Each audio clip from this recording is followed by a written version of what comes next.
नमस्कार बंधुगण, आज इस वार्ता में आप सबका स्वागत है, अभिनंदन है। हमारे प्रदेश के वरिष्ठ नेता महामंत्री मंच पर उपस्थित हैं, मैं उनका भी स्वागत करता हूँ और आप सबके बीच में बातों को रखने के लिए प्रदेश के महामंत्री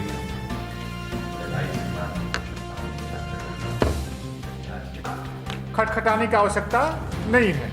जब यूपीए की सरकार बनी थी तो कृषि बजट 12,000 करोड़ रुपये था, जो बढ़कर नरेंद्र मोदी जी की सरकार ने आज 1,34,000 करोड़ रुपया किया है। आप जानते हो कि किसानों को 10 सालों में यूपीए सरकार ने 70,000 करोड़ रुपया ऋण माफ किया था, तो मोदी जी की सरकार ने 75,000 करोड़ रुपया प्रत्येक साल किसान सम्मान निधि के माध्यम से किसानों के खाते में डायरेक्ट भेजने का प्रावधान किया है। और किसान सम्मान निधि के तहत 92,000 करोड़ रुपया डीबीटी के माध्यम से अभी तक किसानों के खाते में पैसा पहुंच चुका है। आत्मनिर्भर पैकेज के तहत कृषि के क्षेत्र में 1 लाख करोड़ की घोषणा की गई है, जो कि देश के लिए एक इतिहास है, किसानों के लिए एक इतिहास का समय है। किसानों को ऋण के लिए राशि 8 लाख से बढ़ाकर 15 लाख करोड़ रुपया किया गया है, जस्ट दुगुना से भी दुगुना लगभग किया गया है। कृषि ऋण 2013-14 में जब कांग्रेस की सरकार थी तो 7.3 लाख करोड़ रुपया था, जो आदरणीय मोदी जी ने किसानों को बढ़ाकर 2019-20 में 13.73 लाख लगभग 14 लाख करोड़ रुपया हो गया है।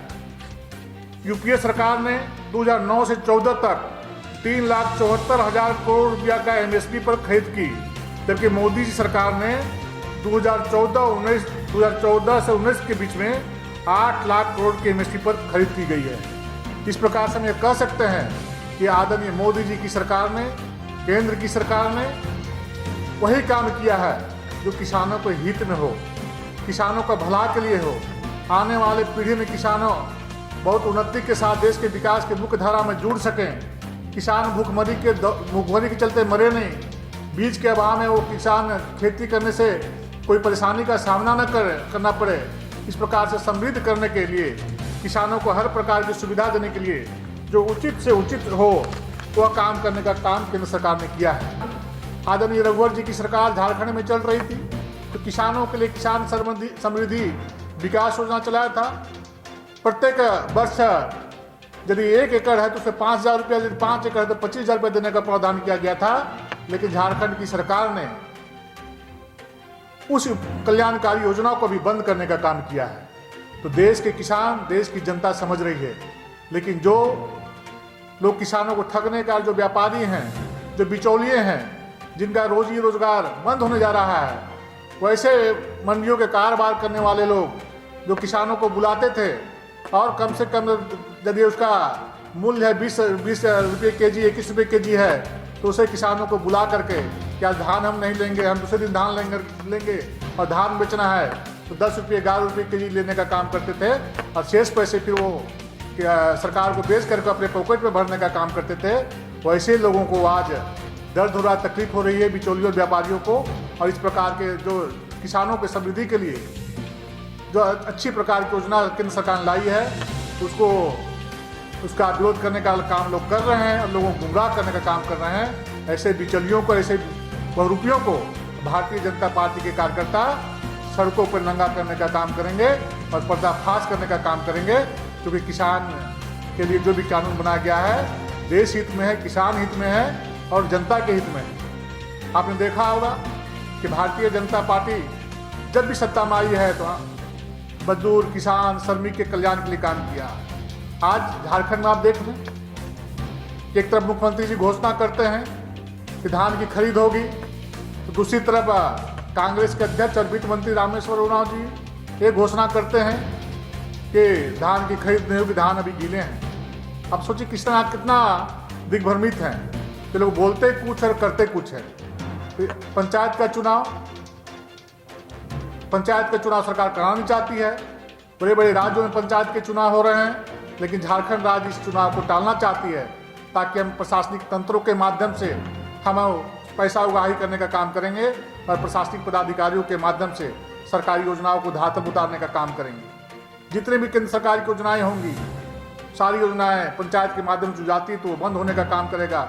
गाँवों का विकास रुकेगा और गाँवों का जो अधिकार वहाँ के युवाओं को, किसानों को, मजदूरों को मिलता था वो छीनने का काम झारखंड की सरकार कर रही है। इसके विरोध में भी हम भारतीय जनता पार्टी के प्रदेश अध्यक्ष के निर्देशानुसार 16 तारीख को प्रत्येक प्रखंड मुख्यालयों में, सरकारी प्रखंड है उनके मुख्यालयों में भारतीय जनता पार्टी के कार्यकर्ता वहां पर धरना और प्रदर्शन करने का काम करेंगे और झारखंड की राज्य की सरकार को जगाने का काम करेंगे और कोहराम मचाने का काम करेंगे कि जनता के साथ, किसानों के साथ, मजदूरों के साथ, युवाओं के साथ अन्याय करना बंद करो।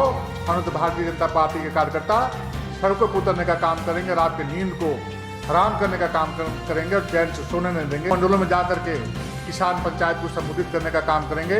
हजारों की संख्या में किसान उस पंचायत में आएंगे और जो केंद्र सरकार ने जो किसानों के हित में जो काम किया है उसको बदलाने का काम करेंगे और कांग्रेस के नेताओं से तमाम विपक्षी नेताओं के चेहरे को उजागर करने का काम करेंगे, क्योंकि ये लोग कभी भी न देश का भला चाहें, न राज्य का भला चाहें, न किसान, मजदूर, श्रमिक, न युवा किसी का भला नहीं चाहें। इन बातों को उजागर करने का काम करेंगे। पूरे प्रदेश ने घोषणा कर दिया है, 5 प्रमंडल हैं। इसमें सबसे संथाल प्रमंडल में आदरणीय बाबूलाल मरांडी जो प्रतिपक्ष के नेता हैं वो रहेंगे। उत्तरी छोटानागपुर में डॉक्टर रविंद्र राय जी जो पूर्व प्रदेश अध्यक्ष, पूर्व सांसद हैं। दक्षिणी छोटानागपुर में भारतीय जनता पार्टी के राष्ट्रीय उपाध्यक्ष और पूर्व मुख्यमंत्री आदरणीय रघुवर दास जी रहेंगे। कोल्हान प्रमंडल में हमारे केंद्रीय मंत्री पूर्व मुख्यमंत्री आदरणीय अर्जुन मुंडा जी रहेंगे और पलामू प्रमंडल में पूर्व प्रदेश अध्यक्ष आदरणीय डॉक्टर दिनेशानंद गोस्वामी जी रहेंगे। आपको तो मैंने पहले ही बतलाया कि जिस प्रकार से चोला बदल बदल के बहुरूपये के रूप में जो सड़कों में उतरने का काम कर रहे हैं, वैसे चेहरों को बेनकाम करने का काम हमारे प्रदेश नेतृत्व करने का काम करेगा कि वो सिर्फ अपनी राजनीतिक रोटी सेकना चाहते हैं। अपने बाल बच्चों का भविष्य को संवारने का जो लोग काम करते हैं वैसे लोग सड़कों पर उतरने का काम कर रहे हैं और देश को गुमराह करने का काम कर रहे हैं, किसानों को गुमराह करने का काम कर रहे हैं। और कोई किसान सड़कों पर नहीं उतर रहा है, सड़कों पर वही उतर रहा है जो कांग्रेस पार्टी सहित तमाम जो विपक्ष के नेता हैं, वो नेता उतर रहे हैं, उनके कार्यकर्ता उतर रहे हैं। किसानों का कोई समर्थन इनको मिल नहीं रहा है, इसलिए वो लोग घबराए किया। आज हमारी सरकार केंद्र में है तो भी केंद्र में पूरे देश में काम कर रही है। स्वाभाविक है हमारी सरकार काम कर रही है तो हम किसानों को पीटते हैं। काम करके दिखाए ना, जो आप घोषणा की हो भैया वो तो करके आप दिखाइए। नाटक करने से कुछ चलने वाला नहीं, सब जनता समझती है। आपने जो घोषणा किया उसको तो कार्य रूप दीजिए, धरातल पर उतारिए। कौन रोका है? इसलिए नाटक बंद करिए और यदि अच्छा काम है उसका सराहना करिए और उसका मदद करिए। किसानों तक उन योजनाओं को पहुंचाने का काम करिए। जनता के बारे में चिंता करिए, किसानों के बारे में चिंता करिए, न कि धरना प्रदर्शन करके लोगों को गुमराह करिए। आज जाके देखिए धरना कर रहे हैं लोग तो कांग्रेस के कार्यकर्ता ही होंगे, विपक्ष के कार्यकर्ता ही होंगे, कोई किसान नहीं होगा। अब देखिए, देखने का विषय है। जब थकती है सांस, जब रूठते हैं अपने, मुंह मोड़ता है जमाना, जब अंगड़ाई लेता है संकल्प, फिर बनती है कहानी, बनते हैं अनमिट निशान। देखिए मेरे साथ संघर्ष की दास्तां।